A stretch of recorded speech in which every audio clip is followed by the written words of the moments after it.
আসসালামু আলাইকুম। আশা করি সবাই ভালো আছেন। আলহামদুলিল্লাহ আমরা অনেক ভালো আছি। আজকে আপনাদেরকে দেখাবো কচুর শাক রান্না। আমি এখানে কচুর শাকটা একটু ভাপ দিয়ে নিয়েছিলাম, ভাপ দিয়ে পানিটা ফেলে দিচ্ছি, না হয় গলা চুলকাবে। তো যদি যে কোনো কচু বা কচুর শাক রান্না করেন আপনারা পানিটা ভাপ দিয়ে ফেলে দিবেন, তাহলে কোনো গলা চুলকাবে না। আমি শাকটা বাসার আশপাশ থেকেই তুলে নিয়েছিলাম। তো এখন আমি দিয়ে দিব লবণ। আমি সেদ্ধ করার সময় হালকা লবণ দিয়েছিলাম, এখন হালকা একটু লবণ দেব। আর দিয়ে দিব কাঁচামরিচ, রসুন আমি ছেঁচে রাখছিলাম, কচুর শাক আমি ছেঁচে দিলাম।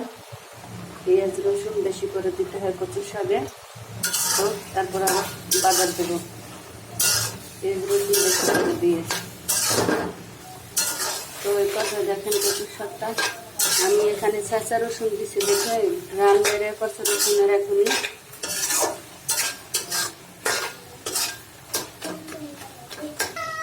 শাকটা পুরোপুরি সিদ্ধ হয়ে গেছে। এখন শাকটা দেখুন উল্টায় নিয়ে গালাইতে হবে, যেহেতু শাক ভাজি আনাম থাকলে ভালো লাগবে না।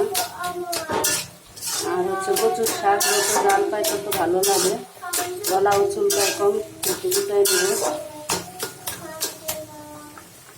শাকটা যেহেতু বাসার আশপাশ থেকে তুলছি, একবারে কচি ছোট ছোট শাক উঠাইছিলাম ডাব্বা সহ, তাই তাড়াতাড়ি সিদ্ধ হয়ে গেছে, গলেও গেছে। শাকটা খেতে অনেক টেস্ট হবে, কারণ ফ্রেশ টাটকা জিনিস।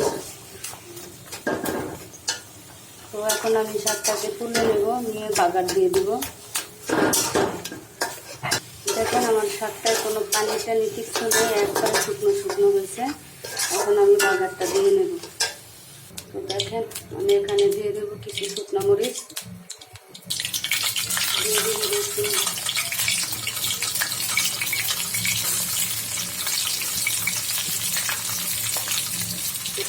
দেখেন রসুন পেঁয়াজগুলো দিয়ে দিলাম। আর তেলটা একটু বেশি দিচ্ছি, কারণ কচুর শাকের তেল একটু বেশি লাগে। দেখুন এই শাকসবজি রান্না করলে একটু বেশি তেল লাগে, কচুর শাকটা একটু বেশি। তো দেখেন আমার পেঁয়াজ রসুনটা হয়ে গেছে, এখন শাকগুলো দিয়ে দিব। শাকগুলো দিয়ে দিচ্ছি, দেখেন